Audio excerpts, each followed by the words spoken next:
इस्लाम ने औरत के ताल्लुक से जो हुकूक दिए हैं वो दुनिया के किसी और धर्म के अंदर औरत को वो सम्मान नहीं दिया गया। दुनिया के अंदर अगर बेटी नेक हो जाए, दुनिया के अंदर समाज के अंदर अगर औरत नेक हो जाए, खैर मताई दुनिया अल-मरअतु साहिरा, इस जमीन के ऊपर दुनिया के तमाम चीजों में सबसे बेहतर कोई चीज अगर है तो वो नेक औरत है, नेक औरत है। और अगर चाहे तो आधे समाज की इस्लाह वैसे ही कर सकती है बिना जलसे और कॉन्फ्रेंसों के जरिए से। All compliments, all physical prayer and all monetary worship are for Allah. Peace be upon you, O Prophet, and Allah's mercy and blessings. Peace be upon us and righteous slaves of Allah subhanahu wa ta'ala. I bear witness that no one is worthy except of Allah subhanahu wa ta'ala. In the name of Allah, the most gracious, the most merciful. My Lord, expand me my grace is my task for me. Remove the impediment from my speech so they may understand what I say. Protection of life and personal liberty.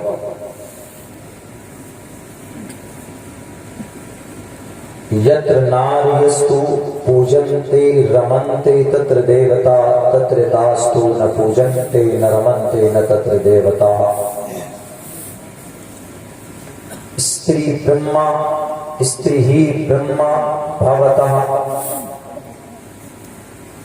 Shri सरस्वताय नमः। हरि ओम मनोज्योतिर्जुकता माजस। ओम नमो भगवते वासुदेवाय विश्वेश्वरा आदि पुरुष अपरंपार अल्लेख पुरुषा नमः। गिरामे कद्र मुअज़्ज़ज़ उलमाए किराम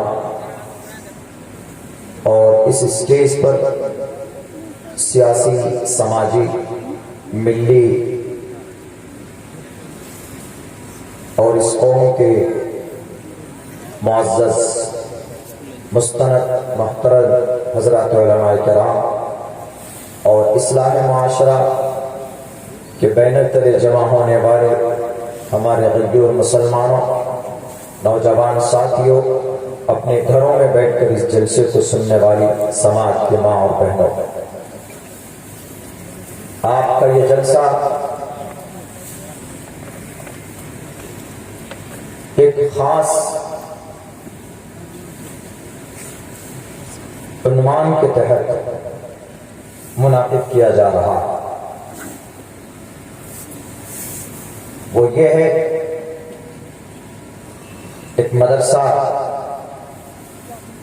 जो बनात के ताल्लुक से है, मदरसा इस्लाहुल बनात। बनात बिंतुन की जमा है, लड़कियों के लिए इस्तेमाल ये लफ्ज किया जाता है। इसके बिलमुकाबिल लड़के जिनके लिए बनीन इब्नुन जमा बनीन लड़कों के लिए इस्तेमाल होता है। आज तक हम लोग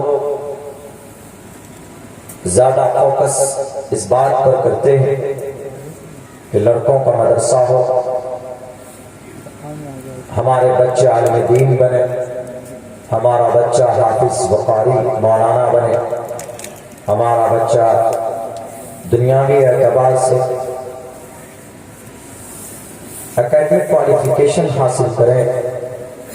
ये मेहनत ज़्यादा हम लोग करते हैं, ध्यान देते हैं, लेकिन वहीं पर हमारी समाज की जो बच्चियां हैं उनके ताल्लुक से हम लोग जर्रा बराबर नहीं सोचते। सलाम के ज़माने में थे, उनमें कुरान और शरीयत को के आलिम 149 और उनमें और ज्यादा बेहतर कुरान और शरीयत के जानकार 7 सहाबा-ए-किराम और सहाबा व सहाबिया यानी अगर कोई इख्तिलाफ हो जाए शरीयत की किसी बात में तो इन सातों सहाबा का कौल किसी एक का आ जाए तो फिर बाकी एतराज़ात दूर हो जाते थे। उनमें उन 7 अफराद में एक नाम अम्मा आयशा सिद्दीक़ा रज़ियल्लाहु ताला अन्हा। अल्लाह के नबी अलैहिस्सलातु वस्सलाम ने इनकी ज़हानत को देखकर, इतनी ज़हीन थी, इतनी टैलेंटेड थी अम्मा आयशा, बचपन में अल्लाह के नबी अबू बकर सिद्दीक के घर आए। अम्मा आयशा छोटी थी, मेरे ख्याल से शायद 3 साल, ये 4 साल या 5 साल या 6 साल की उम्र रही होगी। खिलौना होते हैं, बच्चे खेलते हैं, गुड्डा गुड़िया, घोड़े वगैरह खेल रही थी। तो अल्लाह के नबी आए। अल्लाह के नबी ने कहा कि आयशा, ये तुम्हारे पास जो घोड़ा है ये क्या है? नाम नहीं लिया घोड़े का, ये खिलौना क्या है, नाम क्या है इसका? तो अम्मा आयशा ने कहा कि ये घोड़ा है। का घोड़े में पर नहीं होते, सब जानता घोड़े में पर नहीं होते। तो अम्मा आयशा ने कहा उस वक्त में, कहा कि आपको नहीं मालूम, हजरत सुलेमान का जो घोड़ा था उसमें पर थे लगे हुए। तो अल्लाह के नबी अलैहिस्सलाम इतने मुतासिर हुए कि इतनी छोटी बच्ची है और इतना नॉलेज है। 2000 से ज़ायद अहादीस अम्मा आयशा सिद्दीक़ा रज़ियल्लाहु ताला अन्हा से रिवायत है। कुरान की हाफिज़ा थी। बच्चों पर ध्यान देते हैं हम लोग, बच्चियों पे नहीं देते। लड़के को बनाते हैं हाफिज़ कुरान, आलिम बनाते हैं, तो उसको बनाने का सवाब आपको मिलता है। सिर्फ एक लड़का, लड़की को बनाते हैं तो गोया कि आपने एक पूरे खानदान को बनाया। और तालीम दीजिए खुलकर अपने बच्चियों को भी, और अपने शरीयत के अंदर में औरत को क्या मकाम दिया है कि बेज़मीर ईमान फरोश मीडिया वाले जो डेली अपने टीवी शोज में 2-2 फीट उछल कर बोलते हैं कि औरत को इस्लाम में कोई इज्जत और कोई मकाम नहीं दिया गया है। हम वक्त तुम्हें पता नहीं है, पढ़ो कुरान, पूरी सूरतें औरत के सम्मान में अल्लाह तबारक व तआला ने नाजिल कर दी। 16वें पारे के अंदर पूरी एक सूरत है।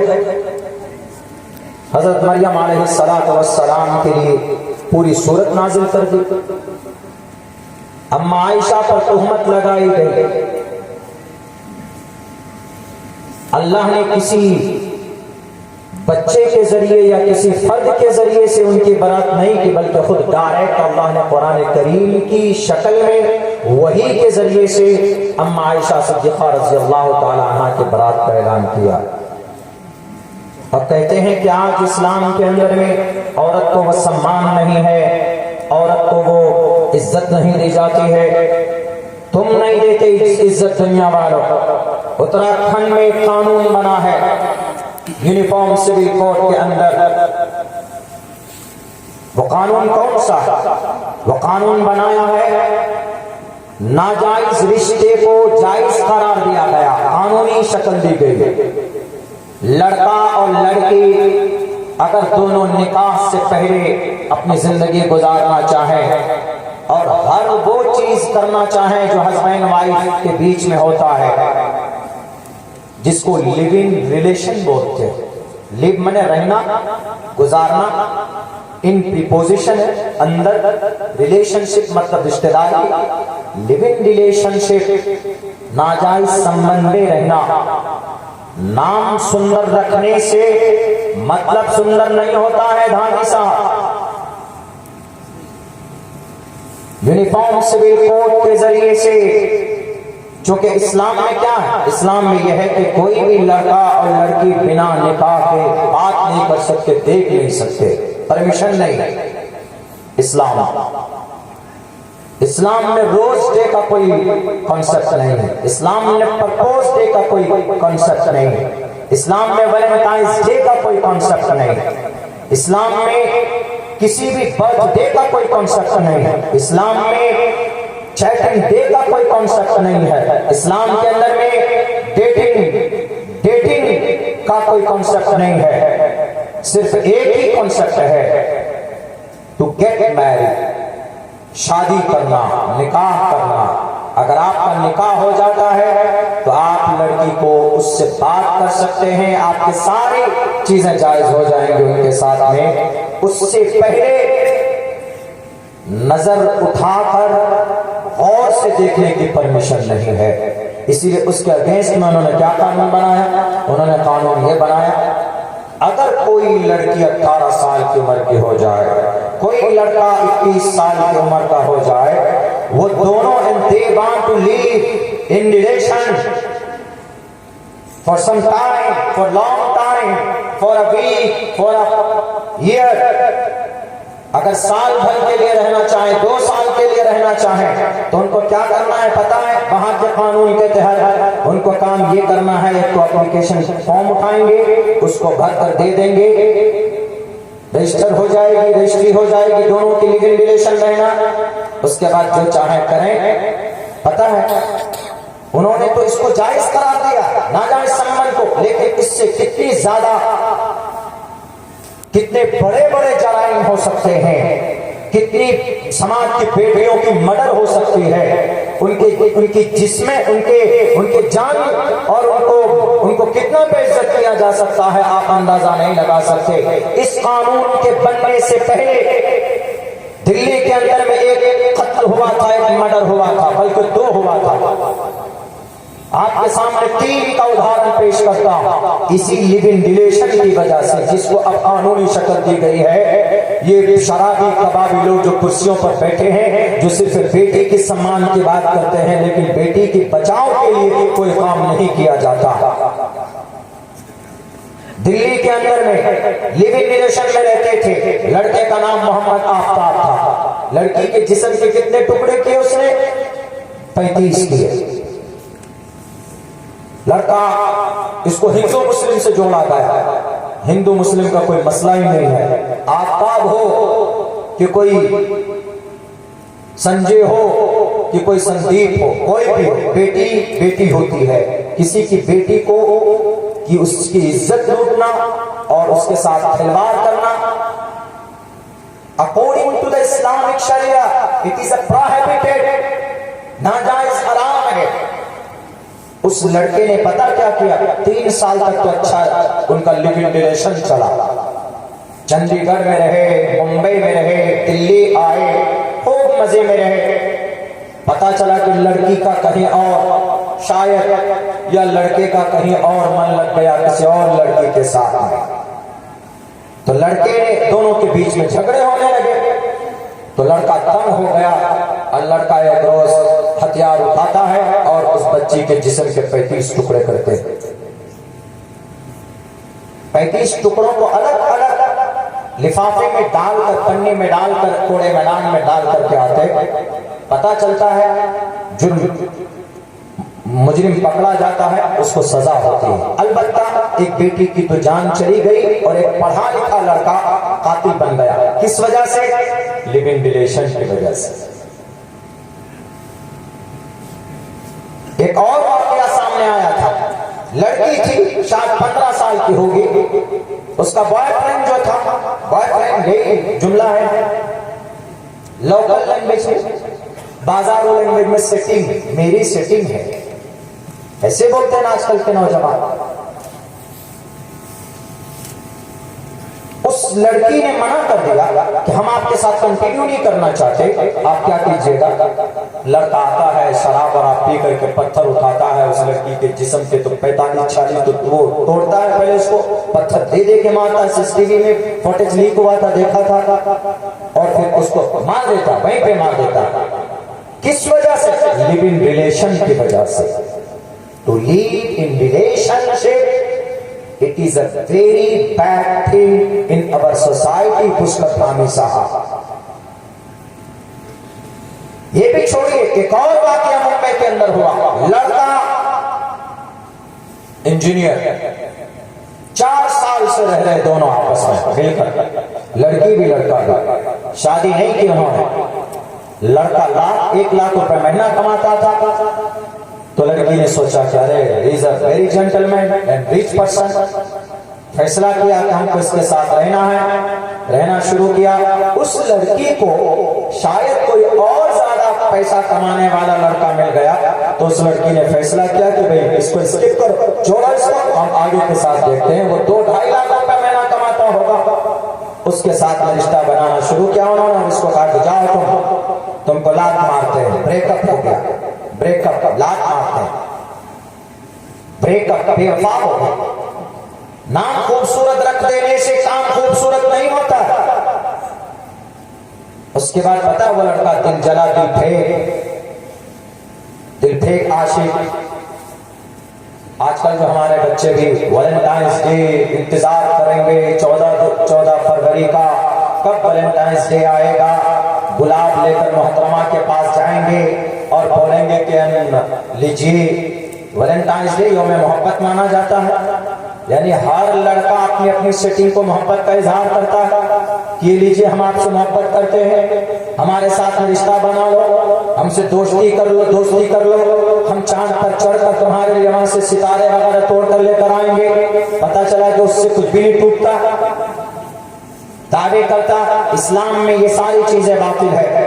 अभी 14 फरवरी को वैलेंटाइंस डे, वैलेंटाइंस डे ये तकरीबन 1700 साल पहले रोमियों ने इजाद किया था इसको।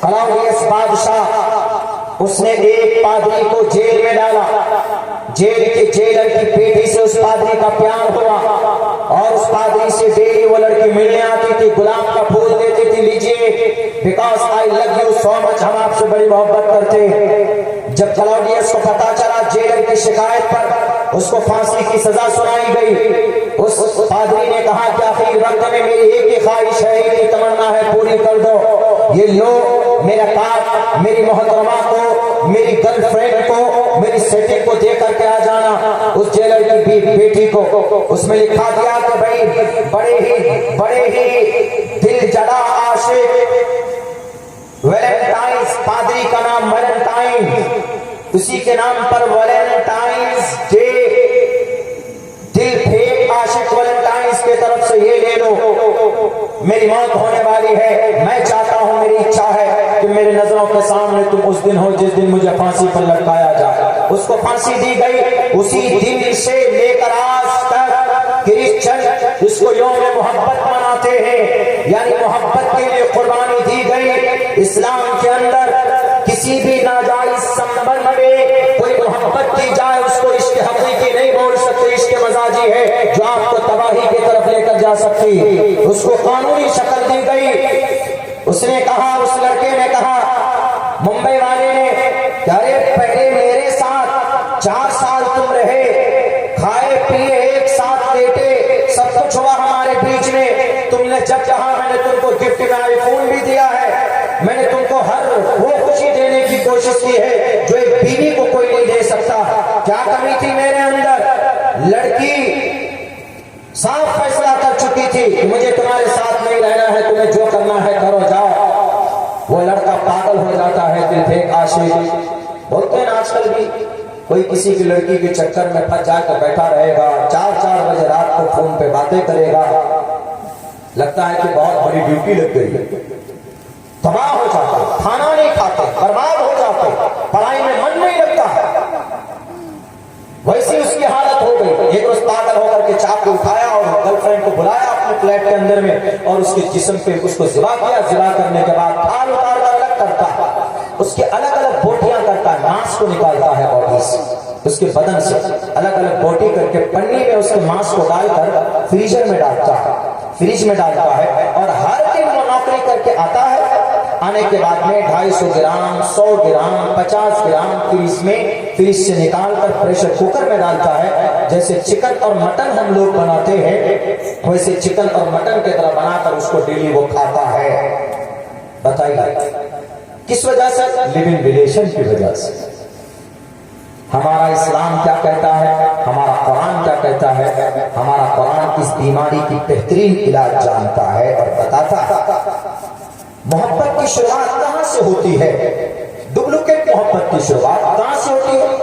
बाजार में चल रहे हैं, समाज की कोई बच्ची दिख गई, उसकी भी नजर लग गई है सब मोबाइल की तरफ, वो भी पागल ये भी पागल, नजरों से शुरुआत होती। तो अल्लाह यहीं पर इलाज करता है।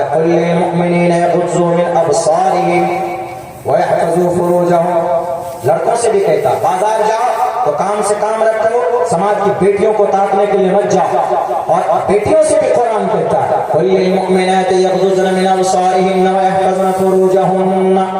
बेटियों जब तुम बाजार जाओ, मार्केट जाओ, तो अपनी निगाहें तुम्हारी पस्त होनी चाहिए। पहली बात तो जाने की जरूरत नहीं है, लेकिन जाओ तुम बुर्दे में मलबूस होकर जाओ। हमारी बच्चियां पढ़ी लिखी होंगी तो उनको अगर उनको पढ़ाया जाएगा तो बच्चियां बड़ी वफादार होती। एक मर्तबा अगर उन्होंने पढ़ लिया कि पर्दा हमारे लिए जरूरी है, हमारी निगाहों के जरिए से शैतान हमारे बीच में रिश्ते पैदा करता है, शैतान हमें नाजायज तरीके पर हमारी जिंदगी बर्बाद करता है, वो बच्चियां मर जाएंगी लेकिन कभी भी कुरान की आयत के खिलाफ नहीं जाएंगी। इसीलिए इन आयतों को समझाने के लिए आज जो हमारी बच्चियां मुर्तद होती, आज जो हमारी बच्चियां गियार के हाथों में अपने ईमान का सौदा करती, इनसे बचने का एक रास्ता तालीमी इदारे होने चाहिए बच्चियों के लिए। इस्लाहुल बनात जैसे इदारे हर गांव हर मोहल्ले के अंदर होना चाहिए, ताकि हमारे बच्चियों को बताया जाए कि समाज की बच्चियों, अगर कोई दिल फेक आशिक अगर करोड़ों रुपए लेकर तुम्हारे पास आता है और वो कहता है कि from the bottom of our heart I love you very much, मैं तुमसे बहुत मोहब्बत करता हूँ, तो उसके टशन पे और उसके हाव भाव पे और उसके ये हाईटेक जिंदगी को देखकर अपनी ईमान का सौदा मत करना, अपनी शरीयत का जनाजा मत निकालना। भले ही तुम यूनिवर्सिटी में पढ़ रही हो, कॉलेज में पढ़ रही हो, समाज की वही बच्चियां ज्यादा मुर्तद हो रही हैं जो लिबरल बन जाती हैं, जिन्हें कभी कुरान नहीं बताया गया, जिन्हें कभी उनकी शरीयत का फरमान नहीं बताया गया। वो बच्चियां जाकर कहती है कि नहीं, धर्म तो अपनी अपनी चॉइस के ऊपर है, धर्म अपनी चॉइस के ऊपर नहीं है समाज की बेटियों, बल्कि अल्लाह ने इस जमीन पर मर्द और औरत को पैदा किया है अपनी इबादत के लिए। और सुनो, तुम्हारा कोई मकाम नहीं था, तुम्हें जिंदा दफन किया जाता था। आज भी तुमको चाइना नापाक समझता है, आज भी क्रिश्चियनिटीज के अंदर अगर तुम पूरी जिंदगी यूं ही जवानी बिता दो, क्रिश्चियनिटीज में शादी ना करो तो तुमको इज्जत दी जाती है। आज भी यहूदियों के यहाँ शैतान की आत्मा से पैदा होने वाली औरत के बारे में तो ये शर्त है, ये बात मानी जाती है कि औरत शैतान के नुत्फे से, शैतान के आत्मा से औरत पैदा की जाती है। इन तमाम बुराइयों को बालाए ताक रखकर, इन तमाम बातों को एक तरफ करके कुरान कहता है कि नहीं, इस समाज के अंदर जितना बड़ा मकाम एक मर्द का है, उतना ही बड़ा मकाम एक औरत का भी है, एक समाज की बेटियों का भी। इसीलिए हमारी बेटियों को तालीम होना अपनी शरीयत के ताल्लुक से, अपने कुरान के ताल्लुक से, अपने माँ बाप के ताल्लुक से, अपनी सोसाइटी के बारे में, अपने ईमान के बारे में, अपनी इज्जत के बारे में जरूरी है। अगर समाज की बच्चियां मुतहर्रिक हो जाए तो मैं कहता हूं कि जिना के जो आज हर 45 सेकंड के अंदर एक बच्ची का रेप होता है, एक बच्ची की इज्जत टूटी जाती है, ये तो रिकॉर्ड है।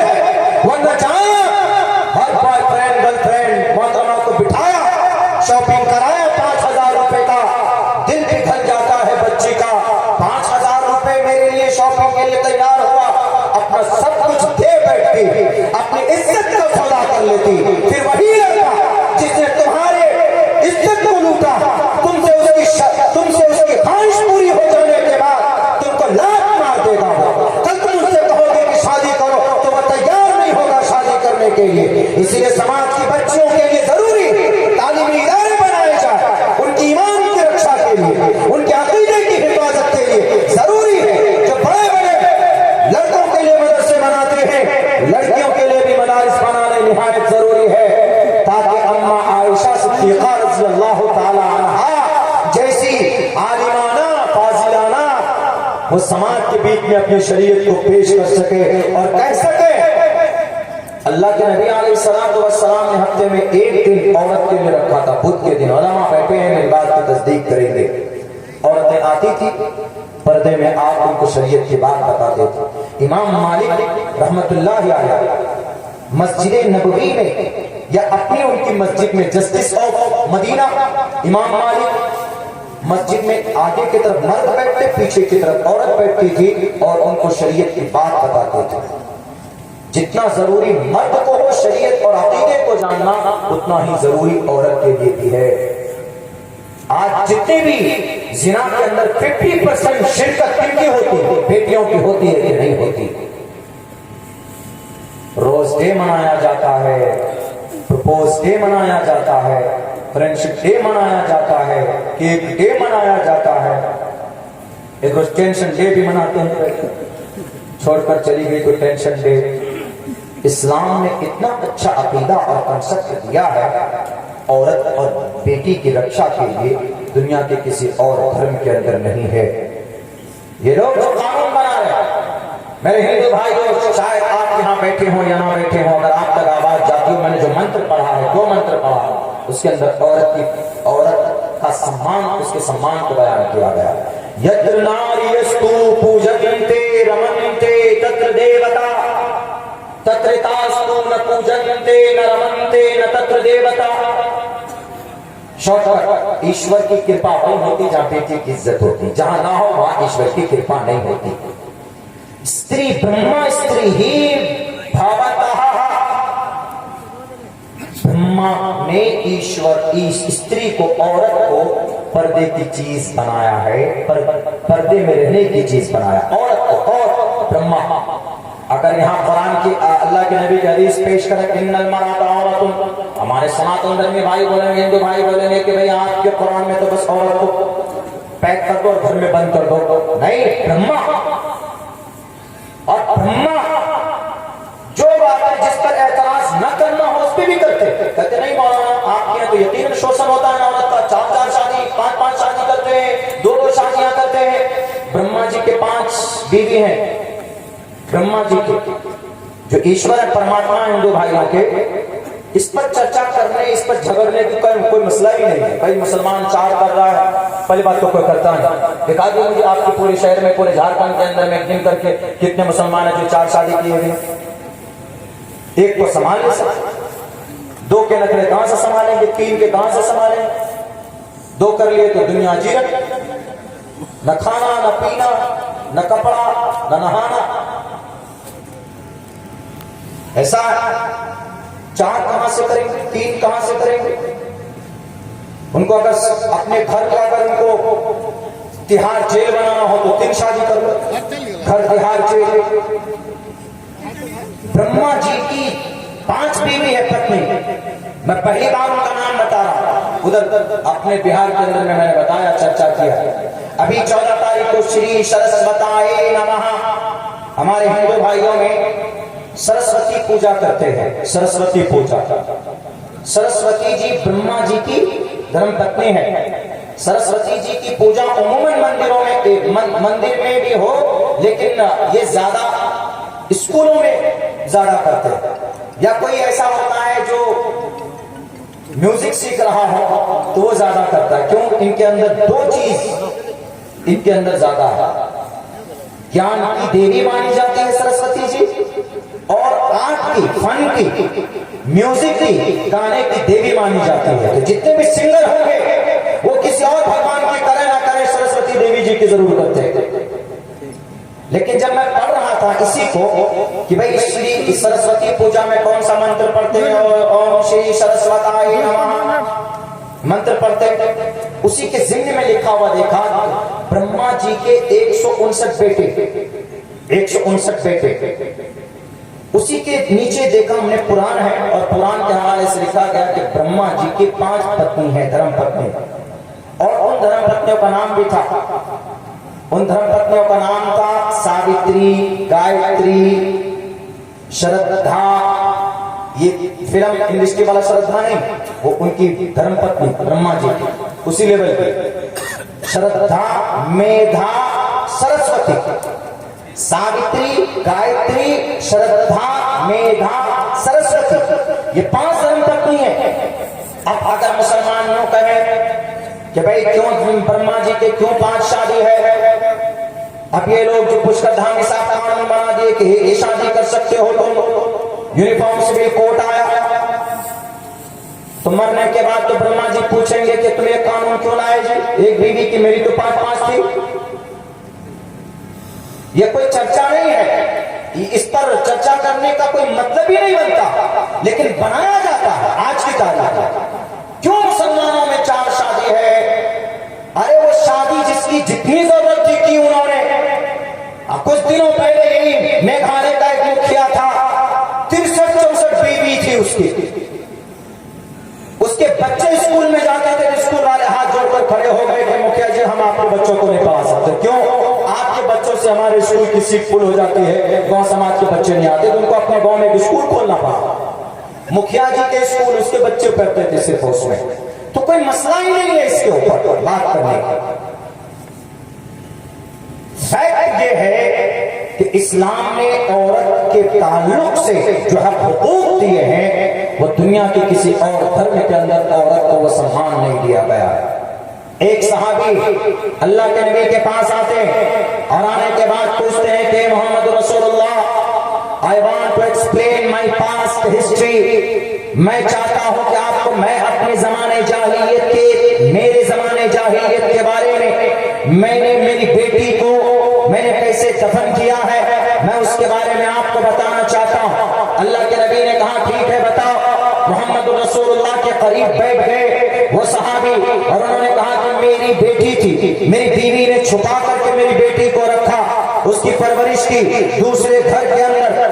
वो बच्ची तकरीबन 8 साल या 7 साल की हो गई, मेरे सामने जब आती है, माँ ने सोचा कि अगर इतनी बड़ी हो जाएंगी तो बाप के दिल में रहम आएगा, जब वो छोटी छोटी अपनी तोतली हुई जुबान से बाप का नाम लेंगी तो हो सकता है कि बाप को दया आ जाए, बाप को रहम आ जाए और फिर उस बच्ची को कत्ल करने से, उसको पहाड़ में जाकर नीचे डालने से बाज आ जाए। तो 7 या 8 साल की उम्र में उस बच्ची को सामने लाया गया, उसकी माँ ने मेरे सामने मेरी बेटी को लाया। मैंने कहा कि ये बच्ची कौन है? माँ ने कहा कि आपकी बेटी कहाँ छुपा करके रखे हुए थे? मैंने तो तुमने बोला था कि मैंने मार दिया है उसको, जब इसकी पैदाइश हुई थी तभी तुमने बोला था कि मैंने उसको खत्म कर दिया है, मैं फला पहाड़ी से जाकर उसको मैंने उसको फेंक दिया है, नीचे गिराया। आज ये बच्ची कहां से आई? उन्होंने कहा कि नहीं, मेरे ममता ने गवारा नहीं किया कि मैं इस बच्ची को इनको जिंदा खत्म कर दूं, इनका मर्डर कर दूं। उन्होंने कहा कि ठीक है कोई बात नहीं। जब से वो बच्ची मेरे नजरों के सामने आई, अल्लाह के नबी, मैं रात को सोता था तो वही मैं ये सोचता था कि अगर पता चल जाए समाज के अंदर कि मेरी एक 8 साल की बच्ची है तो ये जीना मुझे मुहाल कर देंगे, और फिर कल ये बच्ची जवान होगी, इसको दूसरे लोग हाथ पकड़ कर लेकर जाएंगे, इसका शौहर इसके साथ पता नहीं क्या करेगा। मैं इस चीज को बहुत ज्यादा अंदर मैं घुटता था, ये सोच कर, इसलिए मैंने एक रोज इरादा किया कि भाई यारी के साथ मैं दगा देकर, मैं फरेब देकर इसकी माँ को लेकर जाऊंगा इसको जंगल के अंदर और इसको दफन करके आऊंगा। एक रोज मैंने पावड़ा लिया और रस्सी ली और फिर एक बर्तन लिया और अपनी उस बेटी को भी साथ में लिया और माँ से ये कहा कि हम जा रहे हैं जंगल शिकार करने के लिए। माँ ने कहा कि ठीक है लेकर जाइए। मैं उस बच्ची को लेकर आया जंगल के अंदर। आने के बाद मैं जब गड्ढा खोद रहा था तो वो बच्ची अपने हाथों से मट्टी उठाकर फेंकती थी और बार बार पूछती थी कि अब्बा आप ये गड्ढा क्यों खोद रहे हैं, आप बताएं जरा मुझे, इस गड्ढे को खोद कर आपको क्या मिलेगा। लेकिन वो अपनी नापाक इरादे को जाहिर नहीं कर रहा था। वो जालिम, वो कमबख्त, जब वो गड्ढा खुदकर तैयार होता उस बच्ची को पकड़ कर डालते हैं। वो बच्ची कहती है कि अब्बा मुझे जिंदा दरगोर मत कीजिए, अगर आपको ऐसा लगता है कि मेरी परवरिश में आपको दिक्कत होगी, अगर आपको लगता है कि मुझे पालने में आपका पैसा खर्चा होगा, मैं आज आपके घर से चली जाऊंगी, भीख मांग कर अपनी जवानी मैं अपने आप को पाल लूंगी, लेकिन मैं कभी भी आपकी नजरों के सामने नहीं आऊंगी। खुदा के वास्ते आप मेरे खून से अपने हाथ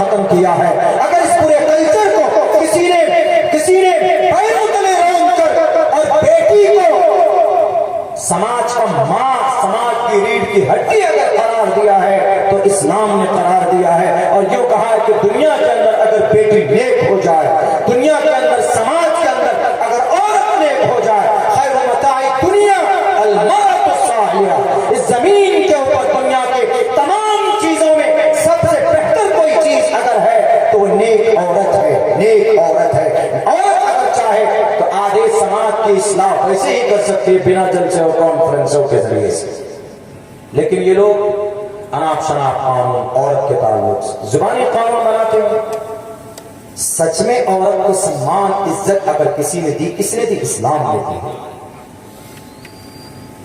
आज हमारी बेटियां जाहिल होती हैं, हमारी बेटियां कुरान के ताल्लुक, कुरान की हाफिजा कम होती है। कुरान का हाफिजा बनाइए बेटियों को, बुखारी शरीफ पढ़ाइए बेटियों को, इस्लाम के बारे में अपनी बेटियों को बताइए, समझाइए, ताकि हमारी समाज की बच्चियां पर्दे में रह करके जरूरत पड़ने पर आ जाए मैदान में। वो जो शरीयत के खिलाफ जो लोग बातें करते हैं कि बोलते हैं कि औरत के ऊपर अत्याचार हो रहा है, पूछो औरतों से कि मोदी जी ने 3 तलाक हटा दिया, खत्म कर दिया, तो औरतें खुश है कि नहीं? वो अय्याशी करने वाली वो तवाइफ को बुर्का पहना देने से, उनके जुबान से कहलाने से कि हाँ मोदी जी हमारे खुदा, खुदा मोदी जी खुदा होते तो कब्र के अंदर 8 सैनिक मारे जा रहे थे, फांसी के फंदे पर लटका दिया गया। उनका मन तला रहे, कुछ नहीं, जीरो, डिफेंस सिस्टम जीरो, वजीर दाखिला जीरो, वजीर खारजा जीरो, सजा पर करार रखी गई। लेकिन अगर कोई जाकर उन 8 सैनिकों को छुड़ा कर लाया है, कौन है? शाहरुख खान लेकर आया। आखिर में खाक मोदी जी बोलते हम खुदा है, आपकी बात नहीं मानी खतर वाला।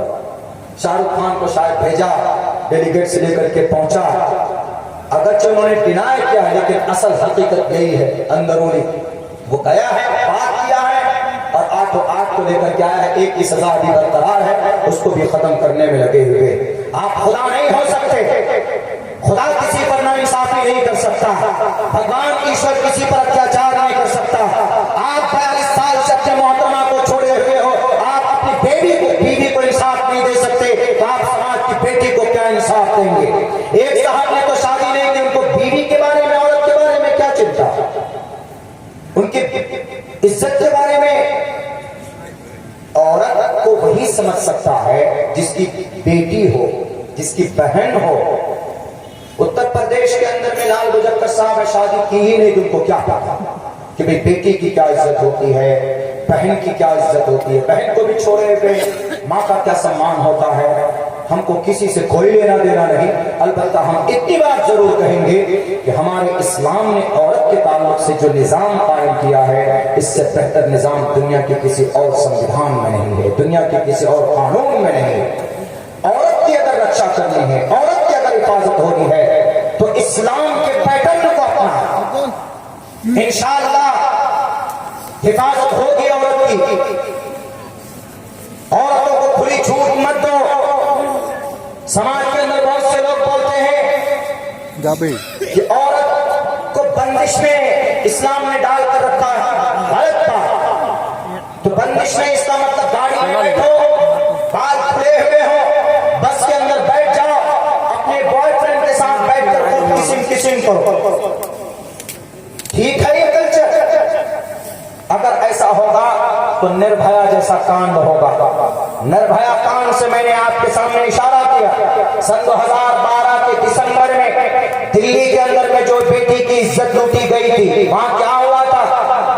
बस के अंदर समाज की वो बच्ची निर्भया बैठी थी, 10 बजे रात में अपने अब्बा के साथ नहीं, अपने बॉयफ्रेंड के साथ, उसके अंदर में कुछ शराबी बैठे थे और वो बच्ची बैठी थी, हाथ में हाथ डालकर दोनों एक दूसरे के साथ बिल्कुल चिपके हुए थे। एकदम खूब चल रहा था, एकदम रोमांस चल रहा था। जिस रोमांस को तुम कहते हो कि रोमांस होना चाहिए, करो रोमांस, बीवी के साथ करो, खूब अय्याशियां घूमो, बीवी के साथ घूमो। वो पल आप आपके लिए सदका जारिया होगा। लेकिन समाज की किसी लड़की के साथ, समाज की किसी बेटी के साथ अगर ऐसा करोगे, वो रोमांस नहीं है, वो धोखा, वो बेटी की इज्जत के साथ खिलवाड़ किया। उसके अंदर में बस का ड्राइवर, 2 कंडक्टर, एक आदमी और उसके साथ में, उन्होंने देखा कि जब तुम इसके साथ कर सकती हो तो हमारे साथ भी करो। शराब के अंदर, शराब के नशे में धुत वो पांचों के पांचों दरवाजा बंद करते हैं बस का, और फिर उस बच्ची का बारी बारी रेप किया जाता। उनमें से एक जो था वो थोड़ा हाफ माइंड था, यानी बहुत ज्यादा सख्त था, बहुत ज्यादा वो कोई अजीब मिजाज का था। उनको शायद उस लड़की ने थप्पड़ मार दिया कि कुछ किया, उसने रेप भी किया उस बच्ची का।